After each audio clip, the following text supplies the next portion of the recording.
gentlemen, ERF and ERA board members, respected speakers, panelists, moderator, and all participants who join us on Zoom and on our YouTube channel, PBIUSD, which is short for Pendidikan Bahasa Inggris Universitas Sanata Dharma.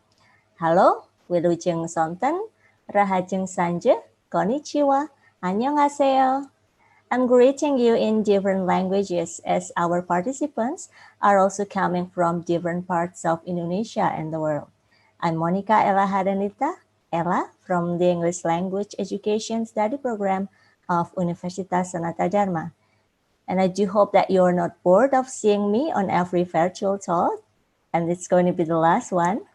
And on behalf of the organizer, I would like to welcome you all to Virtual Talk number 9. Joining this series of talks has nurtured our love of reading.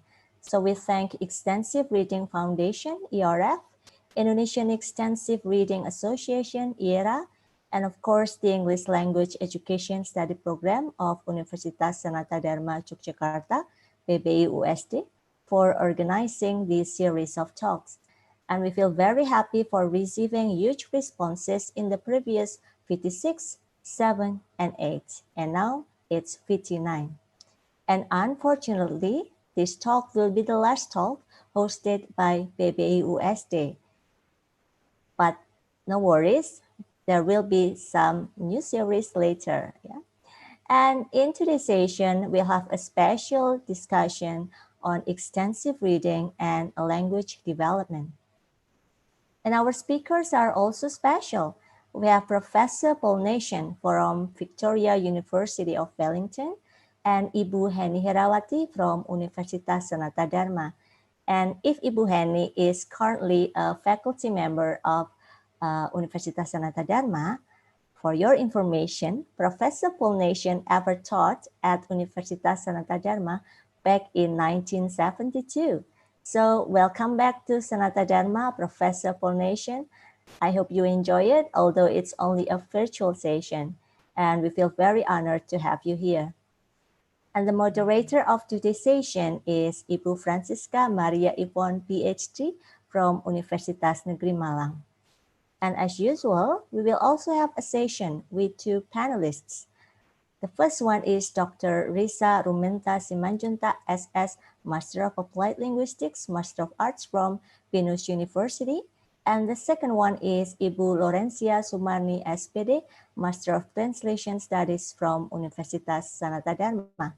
And that's not all, everyone. Today, there will be a special session, which is Language Learner Literature Awards Announcement by Extensive Reading Foundation. All right, and that's just a glimpse of today's talks. Before we start it, please allow me to read the rules.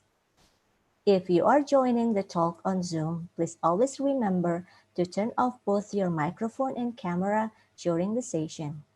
For Zoom participants, please click on the raise hand icon if you want to address any questions. You can also type the questions in the Zoom chat room or comment box on YouTube. We will have some off-screen panelists who are going to help answer your questions. And we'd like to again inform all the audience that there is no attendance link. However, as usual, at the end of the session, we are going to provide you with the link to the exit ticket via screen sharing. And the link will also be posted in the Telegram, Zoom, chat room, and YouTube comment box. You can then download the certificate. And please note that the link will only available for 2 hours after we end the session. And now, for the fourth and the last time, the Vice Rector of Universitas Sanata Dharma, Dr. Odate Daena, will officially open this virtual talk number 9. Bapak Oda, the time is yours. Thank you very much, Bu Ella. Good afternoon, everyone, ladies and gentlemen, and welcome back to the ERA talk or virtual talk number 9. And I think Bu Ella already, emphasized the 4th time. So I think the audience already get bored with with me. Probably I'll just be quick. First of all, of course, we would like to welcome Professor Paul Nation, and we really appreciate that you're willing to be with us. And as Ella mentioned, you were here in 1972. I was 2 years old at that time. So, but I think you are one of the legend in you know. Language learning. So we are all keen to hear, to listen to you today, and of course also Bu Henny as the second presenter, and also the panelists who will be with us today. So this virtual talk or vERtual talk has been. This is the fourth time. So the first one, number 6, I think. What we learned from this talk is that extensive reading program is doable in school, and more than that, is actually has been successful in some schools. So we listened to some sharing at that time in number 6, and then number 7, I think we learned that online is a cost-effective, online reading sources is a kind of cost-effective for this program, and lots of resources that we can tap from there. So that was from number 7, and then number 8, I think one thing that is really cool, I think, is from Professor Novita Dewi when she was talking about the function. It could be functional, it could be critical, but at the highest level, I think it could be liberal, liberating us from maybe problems and things like that. So I think that is what we can learn from virtual talk number 8. So today is number 9. I think I cannot wait to listen to Professor Paul Nation and Bu Henny, and also all the panelists. So let us welcome them all and learn from them. Thank you to Ella. Thank you, Pak Oda. And don't worry, Pak Oda, next week you don't have to give another welcoming speech. And thank you so much for the summary of the previous talks. All right, I'm sure everyone cannot wait to listen to the talks. So I will leave the floor to Ibu Ivone as our moderator. Ibu Ivone, the floor is yours. Thank you very much, Bu Ella. Okay, so good afternoon to all of our speakers, panelists, and participants of the 9th virtual talk held by the Indonesian Extensive Reading Association and Extensive Reading Foundation. And this time is in collaboration with Universitas Sanata Dharma Yogyakarta. My name is Francisca Maria Ivone. I'm from Universitas Negeri Malang, and I will be the moderator of today's virtual talk. The topic of today's talk, virtual talk, is extensive reading for language development. We are extremely fortunate today that we will hear talks by 4 prominent academics who have been researching and teaching many areas related to extensive reading.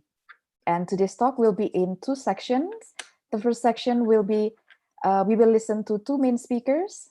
In the second section, we will have 2 panelists sharing their extensive reading experience. Every section will be concluded with a question and answer session. Some of our participants are here in the Zoom room, and some others are joining us on USD's YouTube channel. We invite the participants to send their questions anytime during the talk through the Zoom chat room as well as the YouTube channel. There will be off-screen panelists who will answer your questions, but if you want to ask questions to a specific speaker later, you can specify that in your chat. All right, now let's start the first talk session with our first main speaker today. Our first main speaker today is Professor Paul Nation, who is an emeritus professor of applied linguistics in the School of Linguistics and Applied Language Studies at Victoria University of Wellington, New Zealand. His latest books are How Vocabulary is Learned, was published in 2017 with Professor Stuart Webb. And this year only, he has published 4 books. One of them is Teaching Extensive Reading in Another Language, written with Professor Rob Waring. Another book is Second Edition of Language Curriculum Design, Teaching ESL, EFL Listening and Speaking, and another one, Teaching ESL, EFL Reading and Writing. Seed Learning has published his 3-book course for young adult learners of English called Fast Tracked. His website contains many free resources for teachers and researchers, including books, word lists, vocabulary tests, articles, and resources for speed reading as well as extensive reading. And today, Professor Nation will talk about vocabulary learning from extensive reading. His presentation looks at how extensive reading increases and enriches learners' vocabulary knowledge. It includes suggestions for supporting vocabulary learning as well. So now let's welcome Professor Paul Nation from Victoria University of Wellington. Professor Nation, you have 40 minutes for the talk. I will signal you 5 minutes before your time is up. Okay, so the time is yours. Good. Am I loud and clear? Because if not, I can use a microphone. No, you're It's loud clear. and clear. Yes. Okay. Thank you. The very first time that I organized an extensive reading program was in Yogyakarta, and that was in 1972. I was there for 3 years, and I'd read a lot about extensive reading, but I'd never actually run an extensive reading program. So I was working in what was then Ikip Negeri, Yogyakarta, and I went to the library and started to look for some books for extensive reading. And I looked through all the shelves, and I found quite a lot of graded readers. They were sort of mixed up with all the other books and in no special section or anything like that. And some of them looked quite new and some of them looked quite old, but we managed to collect quite a lot of graded readers. And so I set up an extensive reading program for my first year EKIP students. It was actually very successful. What happened was the books were available in the library. The librarians weren't very happy about lending books because they thought that the students might steal them or not bring them back or something like that. But I found a very good way of making the librarians enthusiastic about lending extensive reading books. The way I made them enthusiastic was I realized that many of our students didn't have a dictionary. Indonesia is much more prosperous now than it was, what was it, 47 years ago or something like that. Many of our students didn't have a dictionary. So if they came across words they didn't know, then they had no book in which to look them up. So a colleague and I, Jerry Meister, we made a dictionary of the first 1,000 words, a dictionary of the second 1,000 words, and of the third 1,000 words. And Canisius Press, I don't know if that still exists, but which is associated with Sanata Dharma. It still exists, that's great. They published these little 1,000, 2,000, 3,000 word dictionaries and gave them away free to students. So that was a really excellent thing. Now, before Canisius published the dictionaries, we just printed them on a copy machine, not photocopy. It was the old copier where you had to turn the handle. And we gave copies of this to the librarians, and we said, you can sell this dictionary to the students. You have to sell it very, very cheaply, something like 5 rupiah. You could actually buy things with 5 rupiah in those days. And so the librarians could sell them cheaply. And we said, you can keep the money. We don't want the money. You sell the dictionary to the students. The students will need the dictionary because they have to do extensive reading and they have to borrow books from your library to do extensive reading. And so the librarians were very happy because they got a little bit of extra money in addition to their very low salaries. They were happy to lend the books because the more books they lent, the more dictionaries people needed. And so they were doing very well. And it worked very well. And when I came back many years later, I think it was about 30 years later, to visit Yogyakarta, many of the people who were in the staff of the English department on my visit were people who had been our students 30 years before. And I'm sure that the extensive reading program was a major contributor to their proficiency development. My belief nowadays, having read a lot of research, is that the single most effective improvement that anybody can make to an English program is to add an extensive reading program to it. There are many other changes you can make. You know, you can have conversation classes, you can do all sorts of things to add, but the number one thing which will have the strongest effect on proficiency is the addition of an extensive reading program. And the research for that is very convincing. And as was mentioned earlier, Rob Waring and I reviewed almost all of the research, and we found no reason to doubt that statement. Now, today I want to talk about how extensive reading increases vocabulary knowledge. Extensive reading has a lot of positive effects, but vocabulary is just one of them, but a very important one. Now, let's look at the relationship between vocabulary and extensive reading. Excuse me, Professor. Yes, You have we lost me? Yeah, no, we haven't. You haven't shared your screen. Oh, I thought I had. Okay, I'll do it again. Okay, sorry about that. Oops. Yep, there we are. Share. Okay, I got unshared. Yeah. Good. Have I shared? Yes. Yeah. But I think you need to start the slideshow first. Oh, I thought I had. Okay. So it says I'm screen sharing. Can you see that or not? Yes, we can see the PowerPoint, but it's still not in the slideshow mode. But if it's okay, yeah. Can you find the slideshow mode? Okay, what should I be doing? There is. Okay. Oh, Down. this is going to be exciting. Okay. Paul, this is Mark. Go to along the top of your screen. It should say slideshow. Yeah. Okay. Oh yeah. Click on that.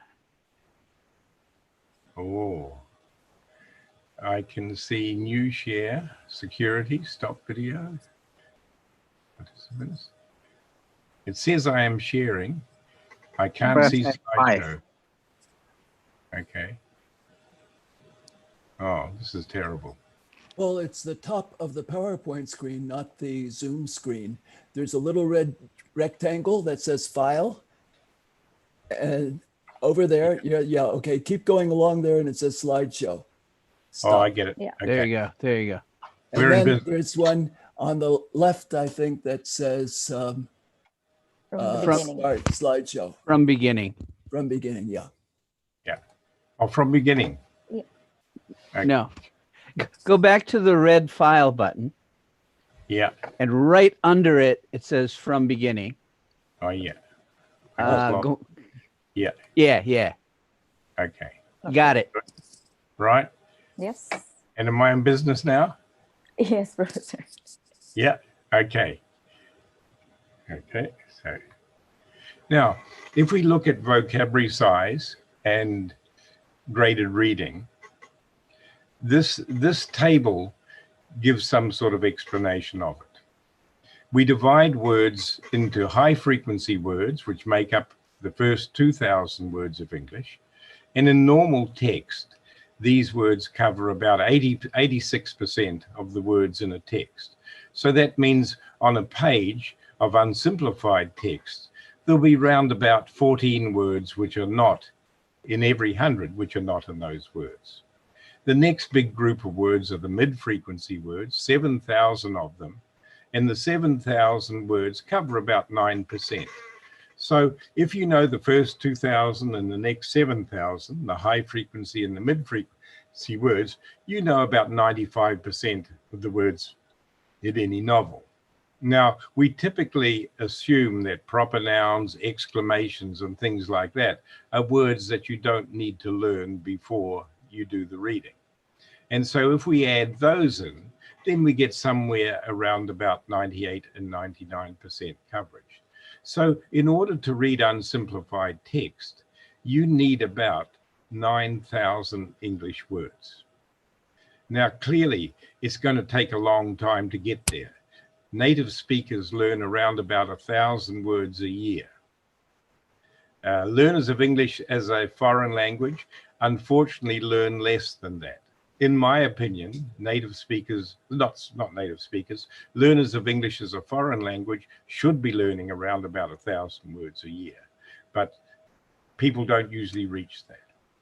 Now, in order to make it possible for people, for learners to read even from the very first lessons of English, then we have graded readers.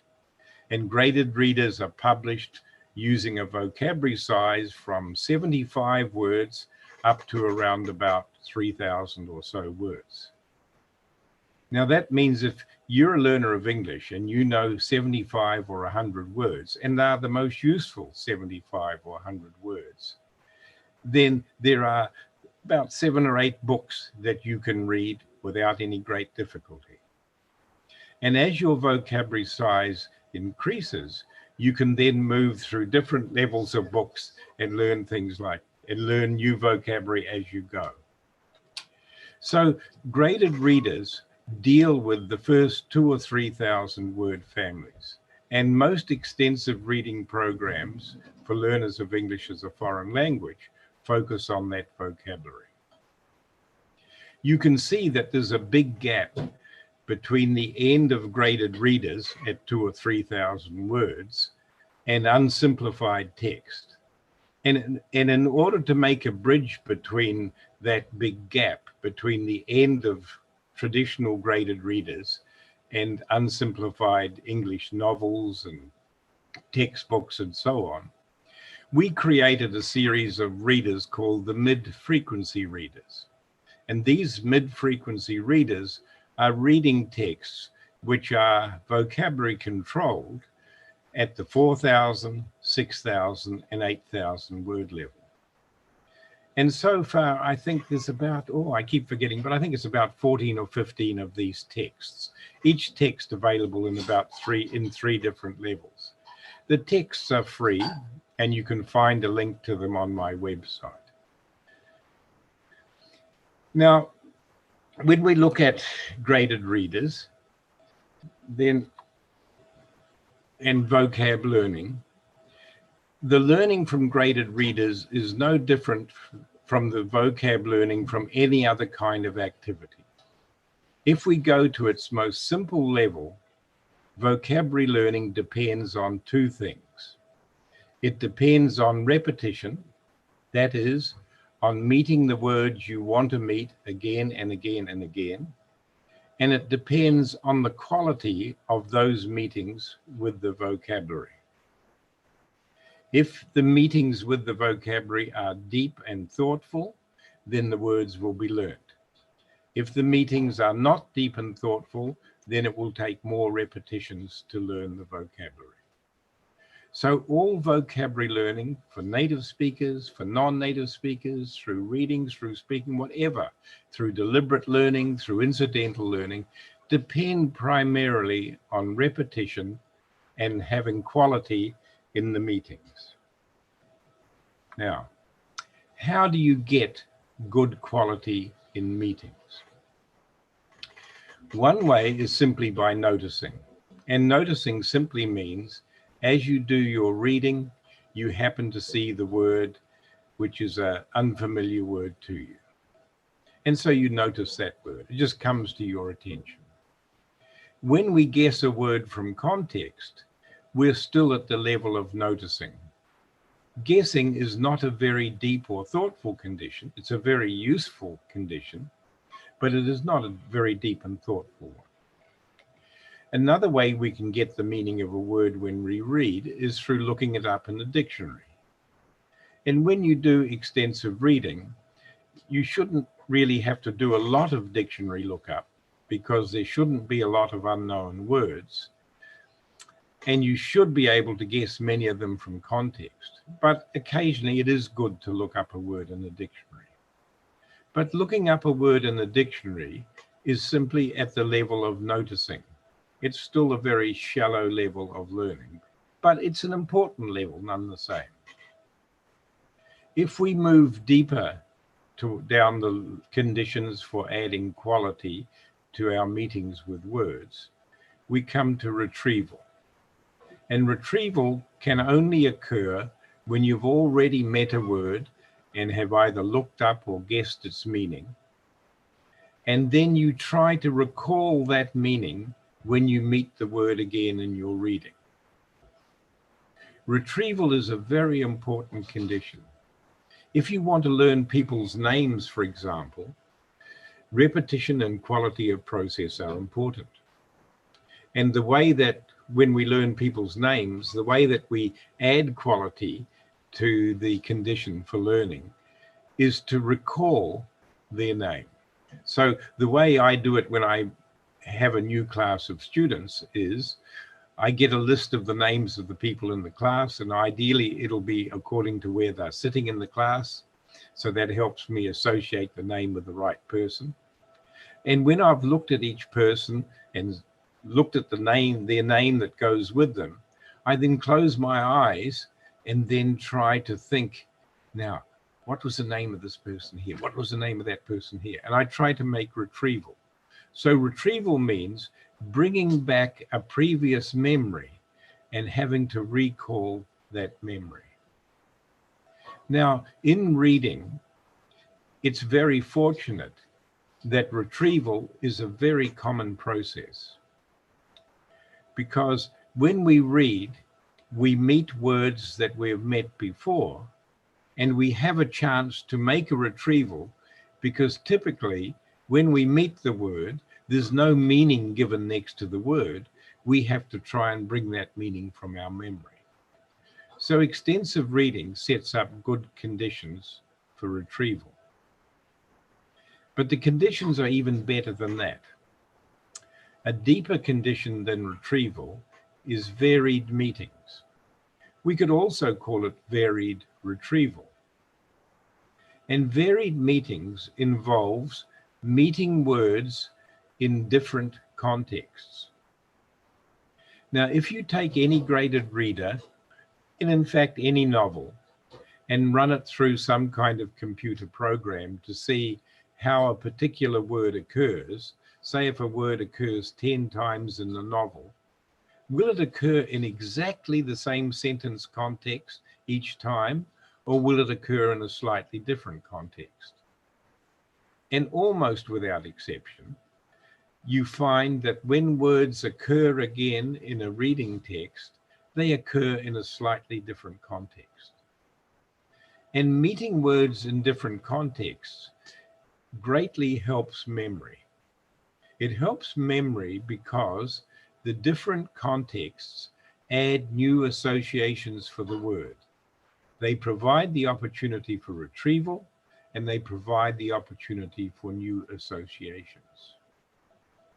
So vocabulary learning from graded reading really occurs in three major ways. One way is guessing from context. Another way is through looking up the meaning in a dictionary. And a third, and probably the most important way, is bringing back that knowledge from guessing and from dictionary use through varied meetings with the words. So graded reading then provides quite a deep set of conditions for vocabulary learning. And these conditions lead to the possibility of vocabulary expansion during reading. It's important to realize that learning a word involves many meetings with the word. One of the magic questions in vocabulary studies is, how many repetitions do you need to learn a word? There's no easy answer to that question. The simple answer is as many as possible. The more repetitions, the better. But it seems that we need at least from 7 to or more repetitions, and in some cases we need well over 10 or 20 repetitions to learn a word. Now, the most important learning from graded readers is probably not learning new words, but learning words that you've already met before, but you don't know well enough. And graded readers are excellent for that kind of vocabulary learning.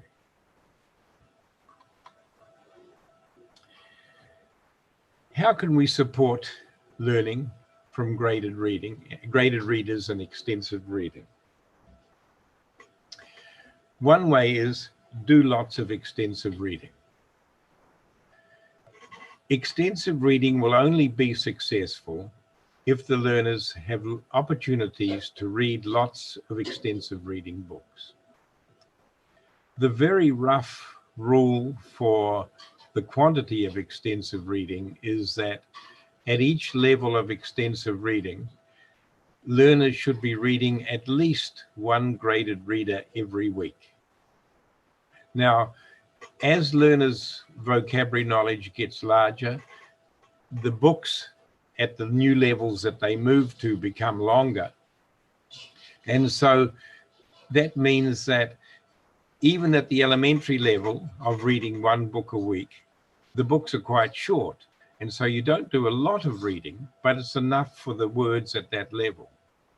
And when you move to the next level, the books are a bit longer. So one book a week still provides good conditions because the books are longer. So the very rough rule is, if you want a successful extensive reading program, make sure that the learners are reading at least one book a week. If they read more, that's great. A second way of helping extensive vocab learning from extensive reading is to use word cards. Word cards or flashcards are not very fashionable. People think that if you write a word and you put its translation on the other side of the card, this is not a great way of learning, because English teachers are usually taught that it's not a great idea to use the first language when you teach. I think that using the first language when you teach is a very efficient way of communicating the meaning of words. And there's plenty of research to show that using the first language is the most effective way of teaching words. There's probably 7 or 8 research studies which compares using the first language, using pictures, using second language definitions, and so on. The first language way wins every time. And it wins every time because learners know their first language. So that means the meaning of the word is being expressed in a form that they're very familiar with. And also, when learners of a foreign language are at levels of low or beginning and intermediate proficiency, the knowledge of vocabulary of the foreign language is stored together with the knowledge of vocabulary of the first language. They share the same lexical store. And so even if learners don't get translations for words, they will become associated with translations for words. Now, flashcards are simply cards with the word on one side, the translation into the first language on the other, and learners carry them around in their pockets. Or nowadays, of course, there are many flashcard programs on cell phones that you can use.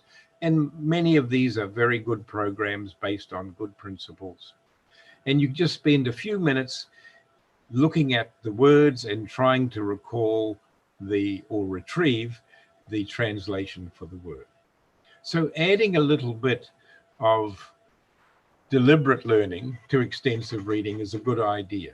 Each learner needs to do this individually, making a list of the words, not a list, sorry, entering the words into flashcards or on hard copy word cards, and the translation. They need to do it by themselves for the words that they need to learn. A third way of supporting vocab learning is looking up some words using a dictionary. There are mixed messages about this in the advice given about extensive reading. Some people say that you shouldn't look up words when you do extensive reading. I don't give that advice. My advice is look up some words that you need to when you do extensive reading. If you are looking up too many words, it means you have chosen a book which is too difficult for you. And so you should choose a book at an easier level.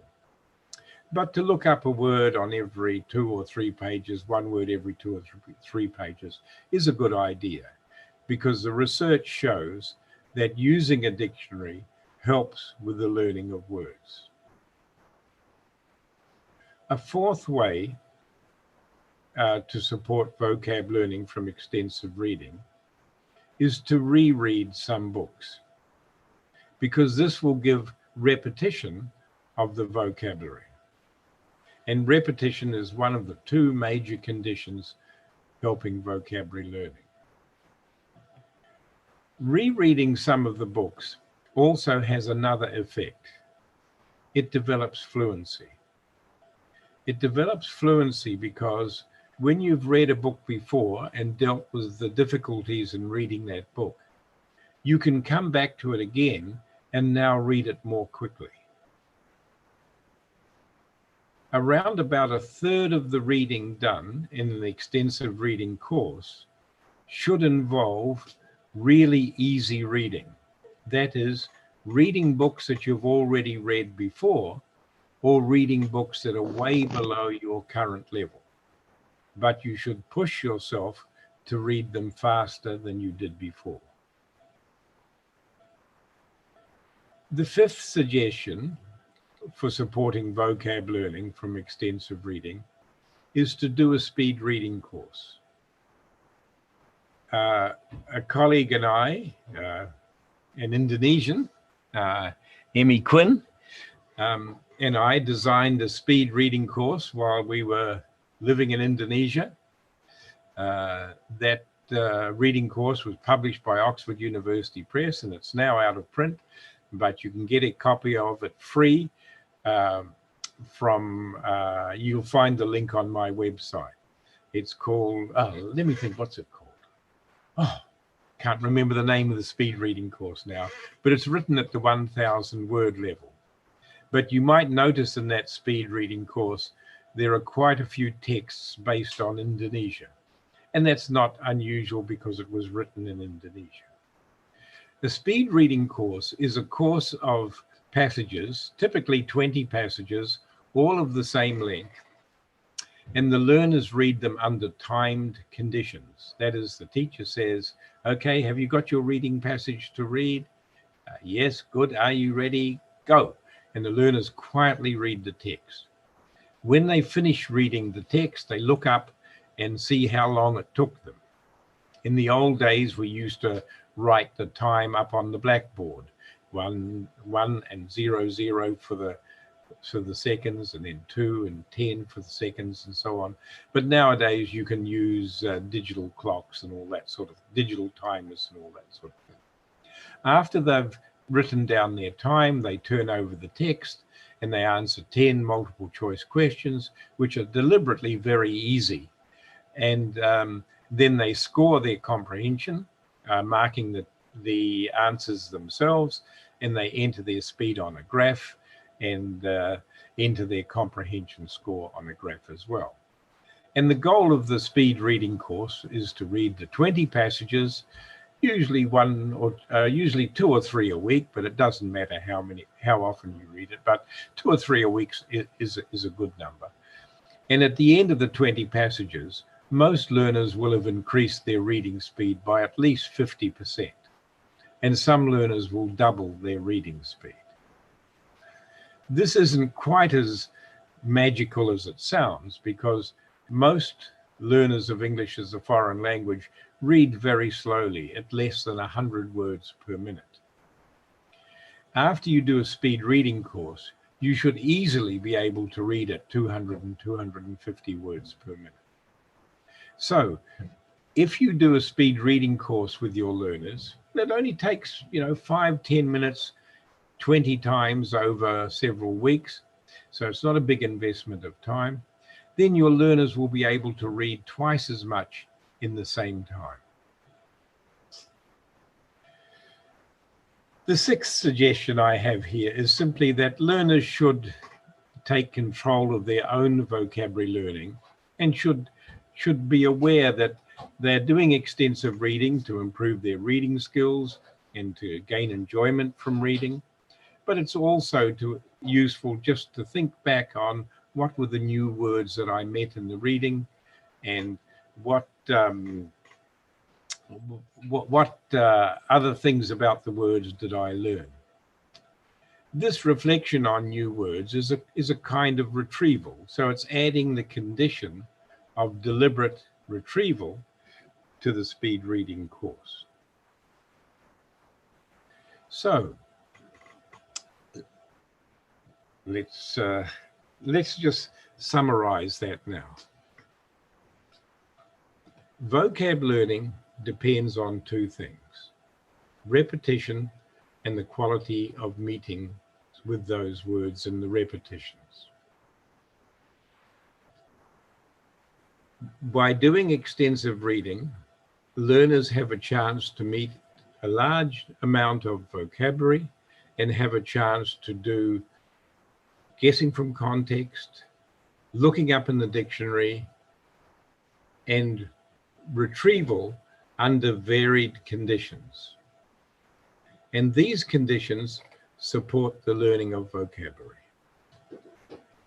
The amount of extensive reading that learners do will affect the amount of vocabulary learning that they achieve. So it's important to do lots of extensive reading. If we look at a language course and try and fit extensive reading into a language course, extensive reading should occupy somewhere around about, getting close to about 1/4 of the time of a whole language course. This 1/4 consists of 2 parts of extensive reading for input and 1 part of extensive reading for fluency development. And so when you add the reading for learning from input and the reading for fluency development together, this comes to around about 3/16 or near to 1/4 of the time in a language course. If your language course doesn't involve substantial amounts of extensive reading, then the vocabulary learning which is occurring in the course will be much lower than it should be. And the deliberate vocabulary learning that learners do will not be reinforced by the opportunity to meet that vocabulary in meaning-focused input. So an extensive reading course is a very, very important part of a well-balanced language course. Well, that's about all I have to say on that at the moment.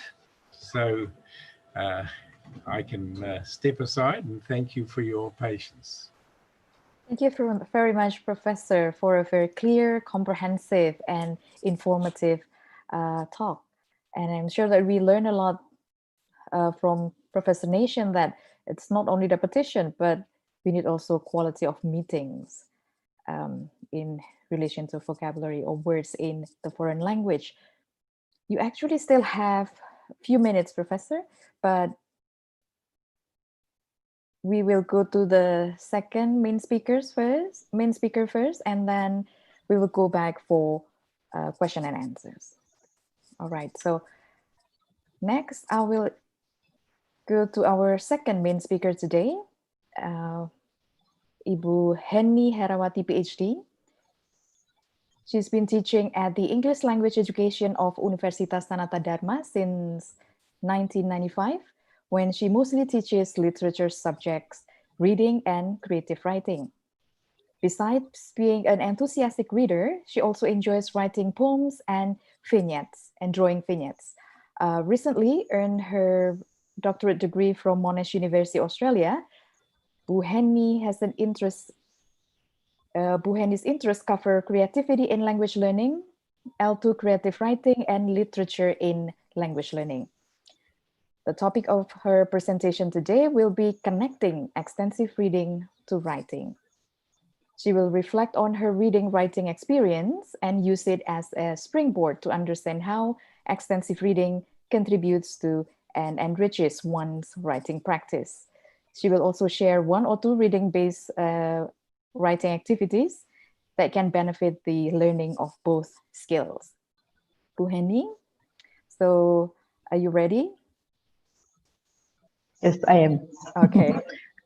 So Bu Henny, you have 20 minutes for the talk. I will give you a reminder around 2 minutes before your time is up.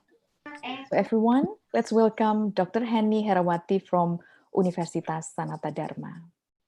Time is yours. Thank you. Yeah, thank you for the introduction, Bu Ivone. Good afternoon, everyone. Thank you for having me. It is indeed a great honor to be able to share my thoughts right after Professor Paul Nation. Thank you, Professor, for the insights. Now, please allow me to share my slides.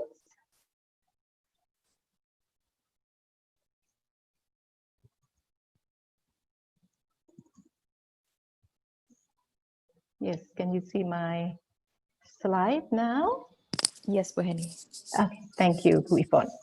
Yes, as has been mentioned by Bu Ivone, in this session, I would like to share my reflection on my own reading writing experience, and I'll use it as a springboard to understand reading writing connection. And I will also share my ideas on activities that I have used with my students that bridge the 2 skills.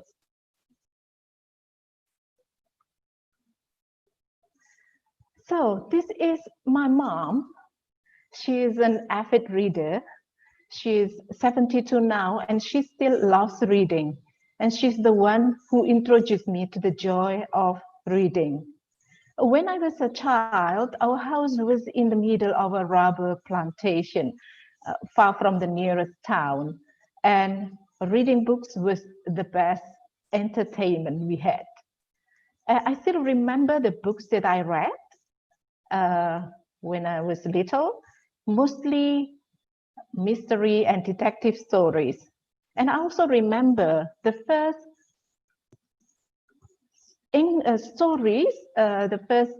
stories in English that I read. My uncle actually bought me the book. The title is A Night of Terror. He bought it in Jogja and brought it all the way to my village. But what I'd like to highlight here is that I read all of these books purely for enjoyment. But when I started my university life as a language learner of English, I realized that my reading behavior has shifted. I still enjoy reading novels, of course, but often when reading novels and text in English, I read it with a growing awareness. There are 2 experiences I can recall that somehow triggered my new awareness. The first one is when having to write in English during my first year. I relatively didn't have difficulties with the ideas. I think I was inspired by the stories that I read in English or in Indonesian, but I had holes, to borrow Professor Nation's term, in my vocabulary storage. I didn't perform well in writing. I had difficulties, like, for instance, when I wanted to describe a place, I didn't have the right words to describe what I wanted to describe. And this has made me aware that I needed to expand my vocabulary knowledge. The second experience was when I was summoned by my writing 5 lecturer to her office. and she asked me whether I wrote the narrative myself. She said I used unusual words, and she was doubtful and suspected me of plagiarism. Now, finally, I could convince her that I wrote it myself, but she said that she needed proofs, that is by assuring that my next writing assignments were at least as good as the first one. That gave me pressure for sure, but now I thank her for that. Now, reflecting on this experience too, I realized that actually I used words I read in the novels. But there was something I did between these two experiences. I had this growing awareness of the language. I paid more attention to the vocabularies, the expressions, and how the words are used in sentences, and how writers write. So I had this secret small notebook that I carried around, probably similar to what Professor Nation mentioned earlier about the word cards, but this one is in a form of a notebook. This is a small notebook, my secret small notebook that I carry around. When I read for enjoyment or for assignments, I came across unfamiliar or interesting words that I thought I wanted to use later, I noted them down. Later, I will find the meanings. Sometimes I also write the Indonesian meanings, and sometimes I try to make a sentence or a phrase using the words. I didn't memorize the words though, but I often read through the words. And when I had writing assignments, I often retrieved some words from these notes. I guess this is what is called intentional learning of vocabulary. Another story is my son's way of learning English. When he was in grade 10, as a part of his English class assignment, he wrote a novella. I was quite surprised with the richness of vocabularies he used. He's a quiet boy, and he was not interested in practicing English with me. So I asked him how he learned those words, and he said, from the novels. So he apparently learned the words incidentally or subconsciously through reading, through years of reading novels and any books for pleasure and to satisfy his curiosities mostly. He also learned how to write stories from the different writing styles of the books. So I learned that being able to use words in sentences to convey what we want to convey makes us aware of the words in our storage and makes them more meaningful. Now, reflecting on my experience, reading provides an input for writing, and writing practice will develop the language we learn from reading and, of course, enhance our reading practice. Professor Nation mentions that if learners notice that there is something they do not know when writing, they later read like a writer, giving attention to how others say what they want to say. And he also mentions that one's writing or output can be another's reading or input, which I found very interesting. In the upcoming ebook, Pak Willy Renandia and Ibu Flo also emphasize that reading can improve writing and writing can improve reading. And Professor Nation also highlights the importance of balanced opportunities for learning across the 4 strands. Hence, connecting reading in which learners learn receptively and writing in which learning takes place by using the language productively is very important. For further information about the 4 strands, please read Professor Nation's articles. And also there's an interesting special interview with Professor Nation by Bu Yusefa and Bu Uke, both are very active members of ERA. So if you're interested in the article, I put it in the reference list. A couple of months ago, I found this on the Facebook page of ERA, the benefits of reading books. I agree with all of them, but I'd like to highlight 3 of them that I circled there. The first one is reading books enriches the language and vocabulary, and books pose questions to stimulate further reflection, and it develops creativity. So in this session, I would like to share creative reflection and creative writing activities to connect reading and writing to enhance language learning. But what is creative reflection? Creative reflection challenges the action-reflection dichotomy of reflective practice and extends reflection beyond cognitive, retrospective models to encompass the exploration of possibility through play, image making, writing, action methods, and storytelling. Why? Because I think first, students need to connect with what they read emotionally, and that will make them meaningful by relating what they read with their life. Students also need to express their thoughts and feelings after reading novels or other texts. Using the words students found in the books or articles they read will enhance their understanding of their meanings and usage. And most likely, these words will be retained in their storage longer.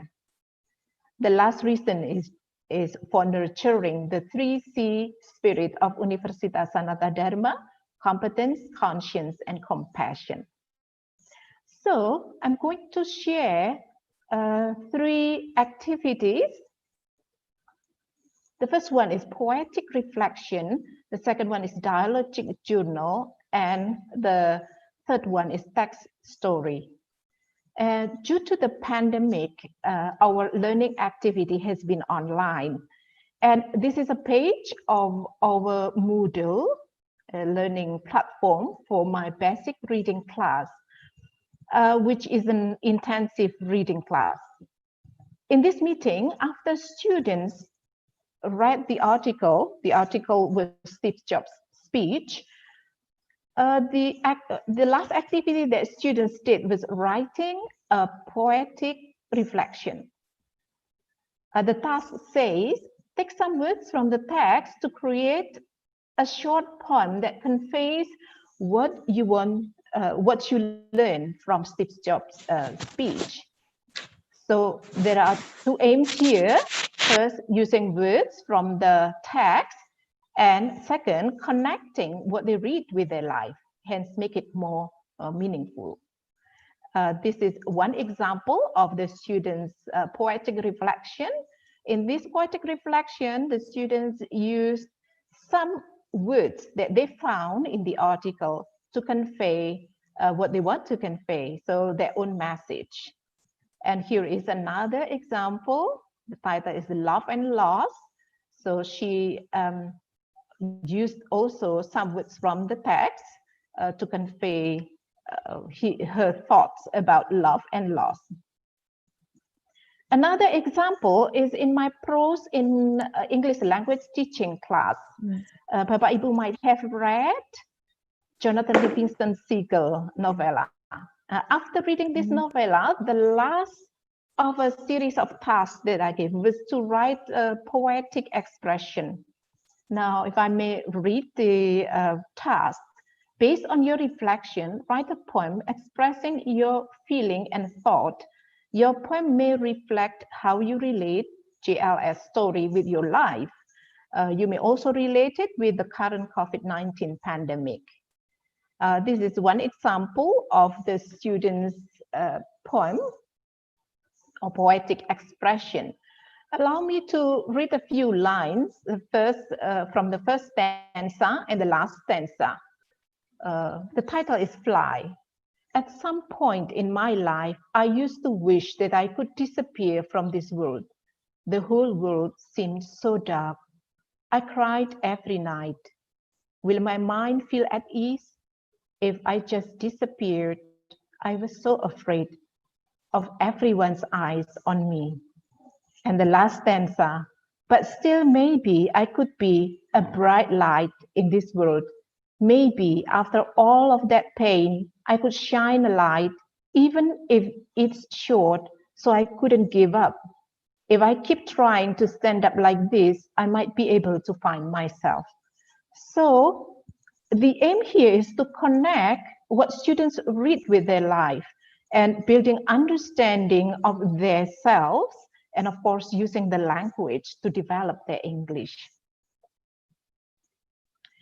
The second kind of activity I'd like to share with you is dialogic journal. In virtual talks number 5, Dr. Maria Ping shared about dialogic reading. This activity is actually very similar to dialogic reading, but instead of talking about books or articles students have read, they write about them and their opinions about the book, and then other students respond to it. So there is a kind of dialogue about the book they read, and this can be done offline or online. The example that I provided here was done online because this was done last semester. So here on this page, you can see 2 postings. The first student stated her opinion about the novella, okay, JLS, and she also referred to an article she read about transcendence. Now, let me draw your attention to this. Right. I have to move. Okay. Yes. Let me read a few lines here.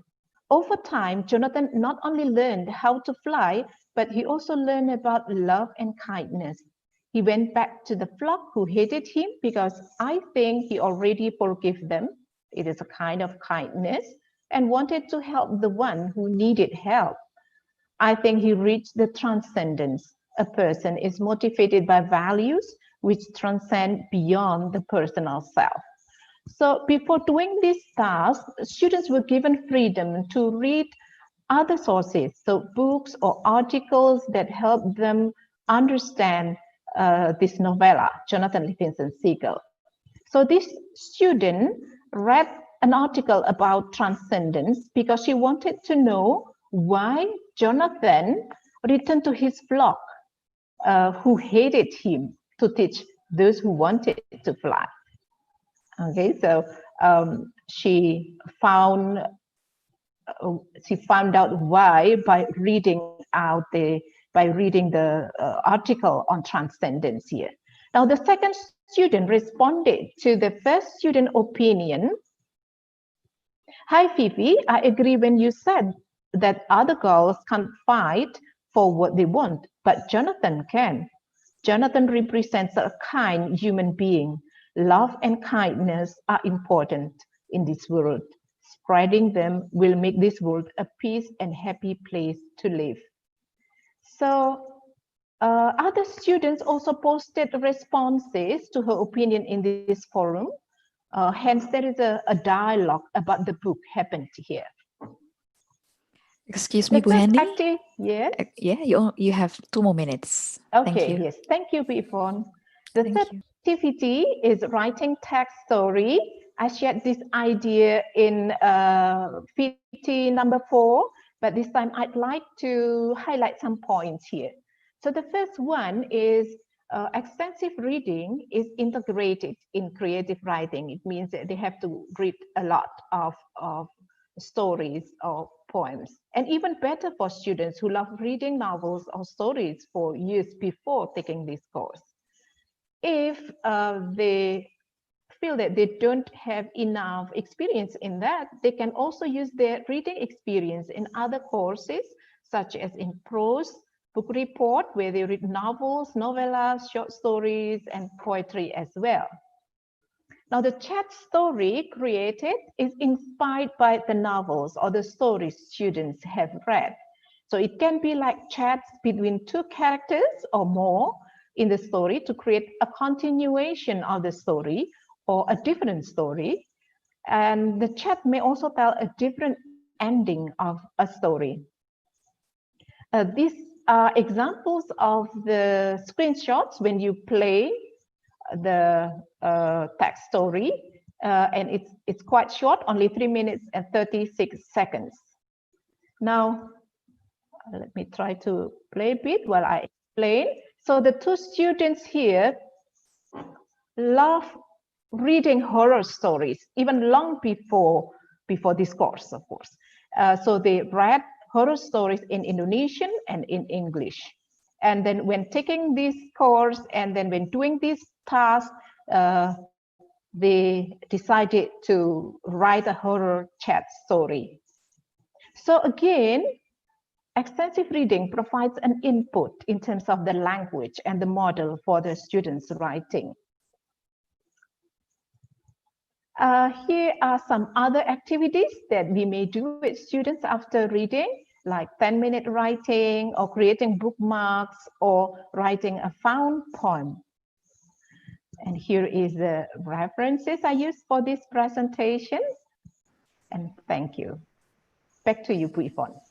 Thank you very much, Bu Henny. Thank you for sharing interesting and encouraging experience from your language learning days as well as your teaching days. All right, so now we have come to a very exciting session, which is a question and answer session. We have many questions for Professor Polnation. Yeah, so I've read the questions, so I can go straight into answering them if you like. yes. Okay. All right, so the first question is, how if teachers don't have graded readers materials? Is it okay? Yep. Yeah. Okay. So the question asks, if your students can't have access to graded readers, is it okay to use materials which are not actually graded readers? It's really important that material for extensive reading is vocabulary controlled. That's very, very important. Extensive reading involves reading lots of material which is at the right level. Now, if you can't get graded readers, then there are ways of getting free graded readers. On my website, you'll find a link to some graded readers that I wrote along with a colleague that are now out of print, and we put them up so that people can download them freely from the web. One of my future projects, which I never seem to get around to, is to make a graveyard for extensive readers which are now out of print, graded readers now out of print. And I think it would be a great idea to collect all the old graded readers that publishers no longer print and make them freely available for anybody to download and copy. So good, it's okay to use other materials, but the materials must be vocabulary controlled. Now that relates to another question someone asked, I think it was Ida, about is it good to look up to help comprehension? Graded reading, extensive reading involves comprehension. So if the learner isn't comprehending a text, and if looking up helps that, then it's a good thing to do.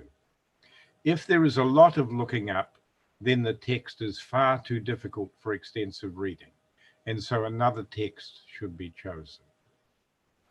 Okay, Widianto asks, Widianto described an activity for graded readers where the learners do some extensive reading and then there's some activities following the extensive reading. I'm not really in favor of that. The danger with extensive reading is that it becomes another teacher-led activity. And this is not the way to do extensive reading. Extensive reading is like the photograph that Bu Henny showed in her presentation of her mother lying down and reading the book with obvious enjoyment. Extensive reading should be like that. And if you add follow-up activities, fill in this because I don't trust that you've understood or trust that you've done the reading, you've really lost the idea of what extensive reading is. Extensive reading is extensive reading. And doing lots of other exercises related to it are taking time away from doing more extensive reading. There is plenty of other activities in the language class which get learners doing exercises and activities and fill in the blanks and complete the thing. We don't want more of that in the extensive reading section of the course. So I'm sorry, but my feeling is that extensive reading should be extensive reading. Okay. Someone asked about extensive reading. I think it was Rizkiana asked about extensive reading where there's lots of difficult language. Is that really extensive reading? And I think Rizkiana is asking a very good question. The answer is no.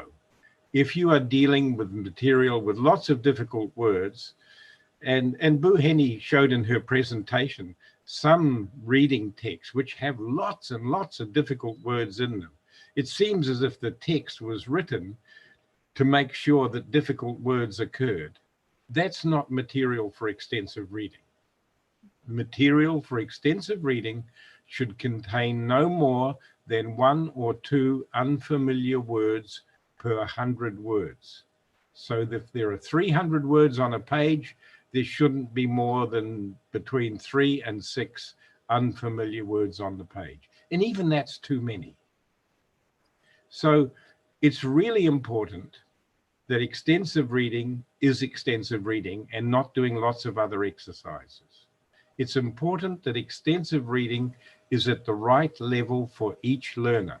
So that means the material must suit each learner, and that usually means that each learner must be reading some kind of different material. Okay. As I get older, I get more, what do you call it? Bad-tempered or something like that. So if some of my answers seem a bit bad-tempered, please forgive me because I'm an old man. Thank you, Professor. One more question. Oh, okay. Yeah. How to overcome the situation when students prefer to look up difficult words in dictionary rather than guessing from context? I'm happy with them looking them up. I don't have any problem with that. I think that as learners, guessing from context is something which I've thought about a lot, and I can never truly make up my mind about it. Guessing from context really, I find, is not very different from being a good reader. When you are a good reader and you are reading the right material, guessing from context occurs almost naturally without great effort. And I don't think that you can become good at guessing from context if the material is too difficult. So looking up unknown words is fine, but don't look up too many because it would mean that you're reading the wrong material. I think learners will come to guessing from context as their comprehension skills improve.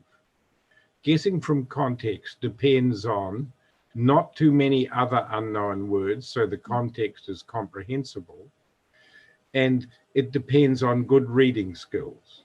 So it's not a substitute for good reading skills and a way of dealing with difficult text.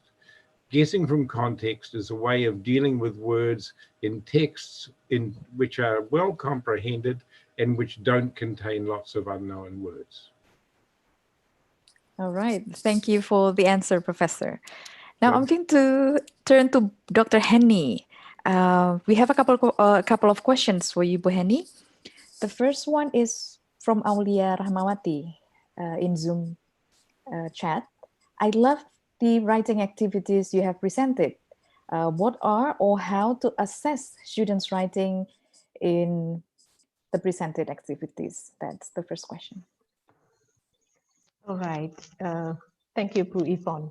So how to assess, sorry, could you please repeat? How to assess students' writing in the activities that you have presented just now? So in the students' writings, because they're actually the like poetic reflection and other writing activities that I shared, those are only a part of the other tasks that I give to students. So sometimes we don't have to assess all. Okay, for this one, the aim was actually more to encourage them to use the words that they learn from the text and to get connected with the issues in the reading, in the novels or in the reading text that they read. But if you're interested, yes, if you're interested, I can like, there are some rubrics that I have to not for all the reading assignments that I shared today, but for a few like in creative writing, there is a particular rubric for that. All right, thank you, Bu Henny. Thank you, Yeah, the next question is, do you have any idea how to implement extensive reading to writing with people of low proficiency level or learners of low proficiency level? So I guess writing doesn't mean that they should produce like high level, writings with complicated vocabularies like that. Okay, it can be simple as well. So I think whatever they have with the with the extensive reading, like whatever novels or books or even like children's story books, that should be fine. And in the writing, like this is maybe not in line with what Professor Nations has mentioned before, but there shouldn't be like a follow-up activities to check. But if you'd like to have a kind of dialogic journal, like what I shared previously, in a simpler way, like just sharing what you have read. So that kind of writing activity. All right, thank you, Bu Henny. Now, I would like to thank once again Professor Nation and Dr. Henny Herawati for answering the questions from our audience today. Now we have come to the second section of today's webinar, which is the panelist talk. So our first panelist is Dr. Risa R. Simanjuntak. She currently teaches at Universitas Binus, Jakarta. She graduated from Gajah Mada University, Yogyakarta, Indonesia, and received a Bachelor of Arts in English Literature. She holds 2 masters from University of Leeds in England and another one from University of Melbourne, Australia. Her doctorate degree is from Atmajaya University, and she researches mobile assisted language learning as well as technology enhanced language learning. The title of Risa's presentation today is Genre-Based Approach for ER, using ER as models for writing and speaking. Today, Dr. Risa will share her experience in using genre approach to provide models for students in writing and speaking. Samples of students' work and responses will also be presented. So, Bu Risa, are you ready? Thank you, Bu Ivone. I'm ready. Okay, you have 10 minutes for the presentation, and I will give you a reminder around 2 minutes before your time is up. So Thank the time is yours. Thank you very much. Good afternoon, distinguished audience. Professor Nation, I would like to share my screen.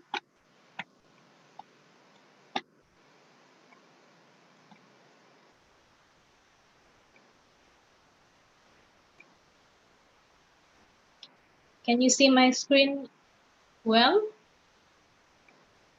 Is it showing? Yes, Bu Risa. Yeah. Thank you very much. So I would like to share about applying genre-based approach for extensive reading especially in using extensive reading as models for writing and speaking.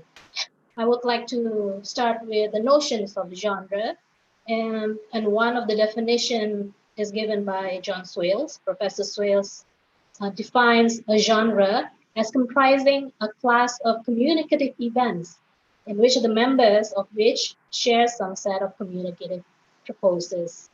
Professor Miller also talks in line with this and say that she'd like to think of genre not as forms that are replicated, but as social recognitions that guide future rhetorical action. I think this definition is very empowering for extensive reading.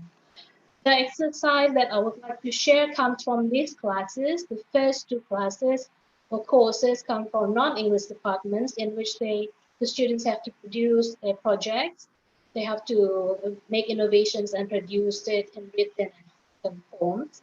And the other two are from English department courses in which the students also have to write something, especially in the form of executive summary or abstract. Similar to that, also non-English department students need to write a proposal for. Now, in all of these courses, students have similar problems. The first one is how to collect adequate information. Where do I start? What kind of text should I use or should I consult? How to be confident in reading those texts. Sometimes they have to read a lot of text and how to use the information. The procedure of this genre-based ER is that I allow students to text that they like, with the topic of their interest, and be exposed with those texts. And then by that exposure, students recognize what happens in the text as if the text becomes the communicative response. And combine with structures. Here is an example of a text from a particular academic genre. An article abstract or research abstract in which students sometimes feel very not confident. They feel it's a tedious process to read such text. In conventional reading, we see text as arrangements of sentences and words, but through genre approach, a text is actually a building that is comprised of blocks. So students, after they being exposed to that many texts from a similar genre, they become exposed to the patterns, to the structure, and they recognize the patterns and the blocks. So an abstract is no longer a collection of sentences, but arrangement of blocks, and these blocks, as also known as rhetorical moves, have roles. In an abstract, typically, there is a block for introducing the topic, talking about the purpose of the research, presenting the procedure steps of methods, presenting the findings, and finally concluding what the research can offer. This IPMPRC can also be applied to other texts. The results of these experiences from the students answer all three questions in which students can use text as model of reference, students become more confident when seeing lots and lots of text from similar genre, because now they understand that they are actually coming from similar structure or design, or comprising of similar blocks. And finally, they could use the models, adapt the models as they wish. The first example of the result comes from an abstract of a computer science research, a computer science field. His name is Dian Hidayat, and he wrote the abstract from reading other people's abstracts.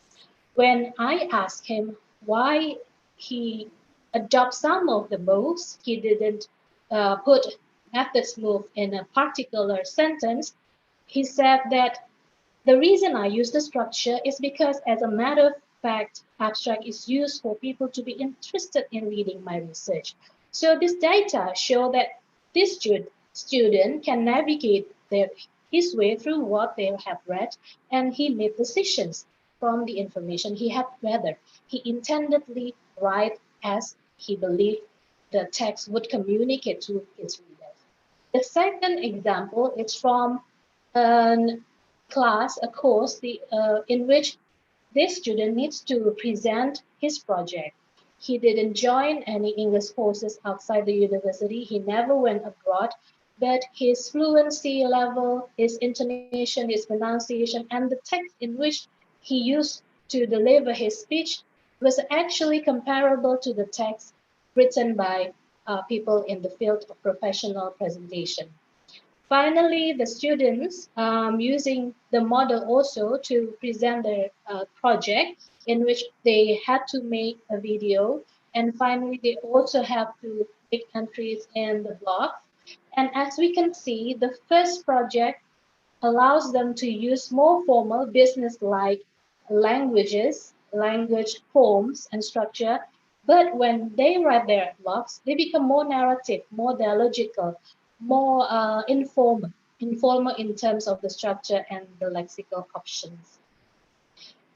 In this experience, I also gained further results in which students use words, phrases, lexical bundles, collocations, and multi-word entries in their speaking and writing because they notice that these words, these particular arrangements of phrases often occur in the text that they are exposed to. And these lexical elements are central for writing and also speaking, especially in English in the context of foreign language. In conclusion, in extensive reading, students are the center of the process. Lecturers' role is to assist students in the process through dialogues and by providing samples for application and tools for further learning and development.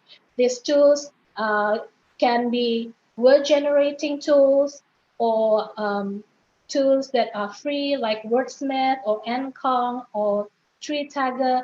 When you become interested in giving more to the students, a lecturer can put all the text inside, generate what the highest frequency words, and give students some information about that as supplements. And a genre-based approach helps students in recognizing language in text and in navigating their way to use the language. Finally, genre-based approach in extensive reading provides models in context for students' language production. Thank you very much for your attention. That's the end of my talk today. Back to you. Thank you very much, Risa. You actually still have 2 minutes. Do you want to add some more to your presentation, or is it okay if I go to the second panelist now? Okay, thank you, Risa. We surely learn a lot from Risa and her teaching experience of using genre-based approach. So if we want our students to be good in writing abstract, I guess our students should be reading lots of abstracts, good abstracts. Okay, now let's go to our second panelist from Universitas Sanata Dharma.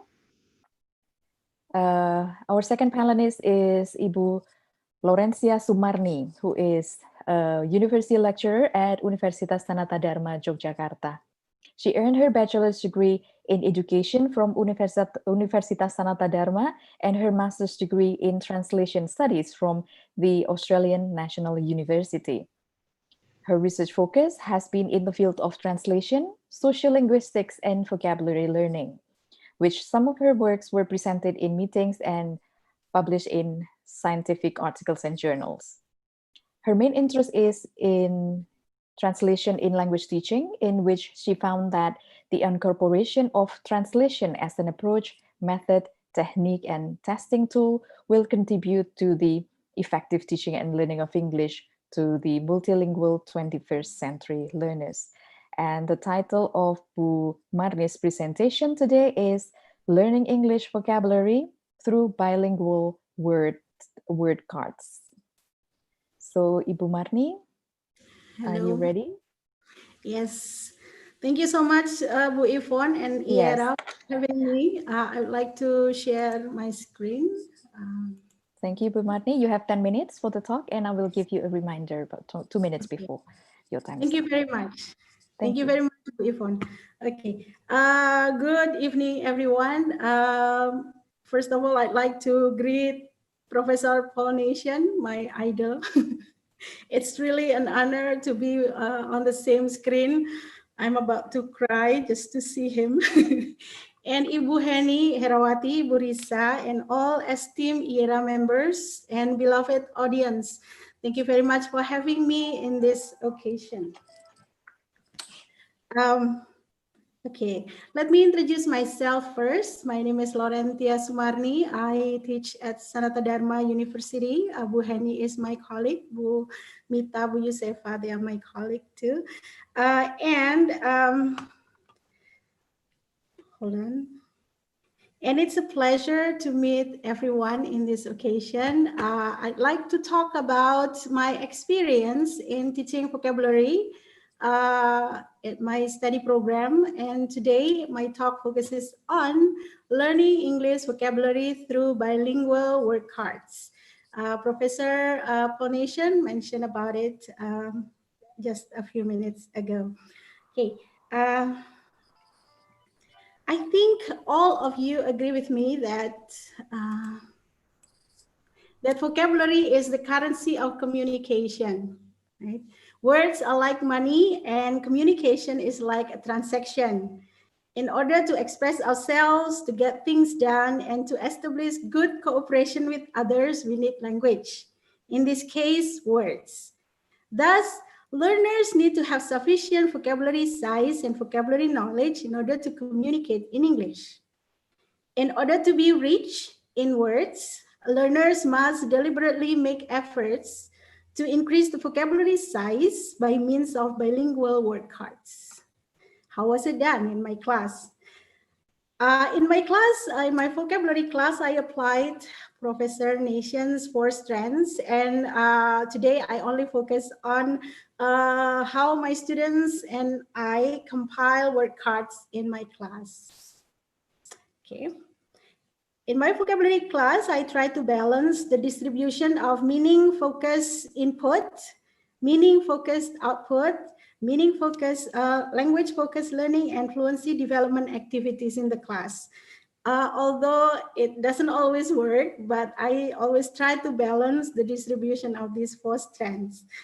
To support all 3 other strands, language-focused learning involves deliberate learning of the words encountered in the previous extensive reading, extensive listening, and extensive viewing activities. Speaking of acquiring new words, repetition is very important, as highlighted by Professor Nation today.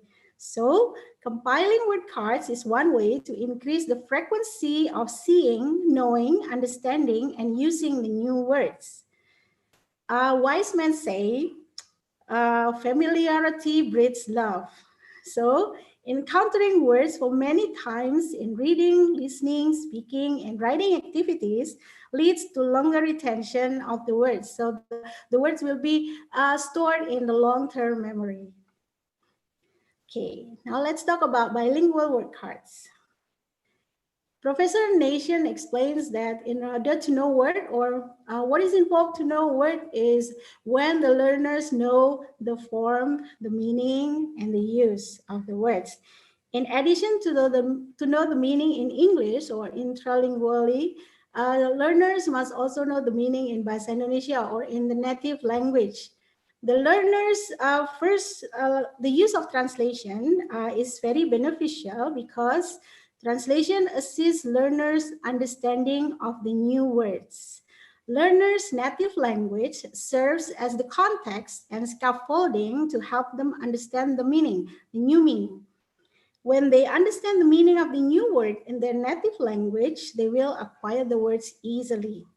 Of course, they must repeat the words in further meaningful activities so that the knowledge of the words will be more qualified, you know, referring to Professor Nation's word. Okay, and then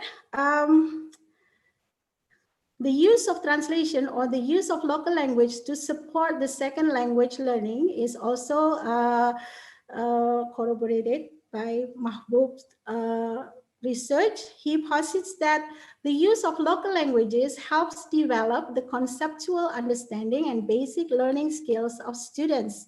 Thus, learning another language will be easier. And then also I mentioned translanguaging here. In learning a new language, the process of translanguaging also takes place. Translanguaging is a pedagogical practice where students were asked to alternate between languages for the purposes of receptive or productive use. This is the research by Garcia and Wei in 2014. In my vocabulary class, I allow students translanguaging. It means that I allow them to switch back and forth from L1 to L2 in order for them to understand words much better, to understand expressions much better, because by translating the words into Indonesian, they will their understanding will be assisted. For example, if they have to translate some proverbs, for example, familiar proverbs like raining cats and dogs, right? It's not meaningful if we translate the words as it is, hujan, kucing, dan anjing, right? But if they translate it into Bahasa Indonesia and they try to find the meaning, the real meaning of the idioms, like hujan yang lebat sekali, and then they will say, oh, artinya itu ya. So that is the meaning of raining cats and dogs. So the use of language, the first language, facilitates understanding of the second language learning. Okay.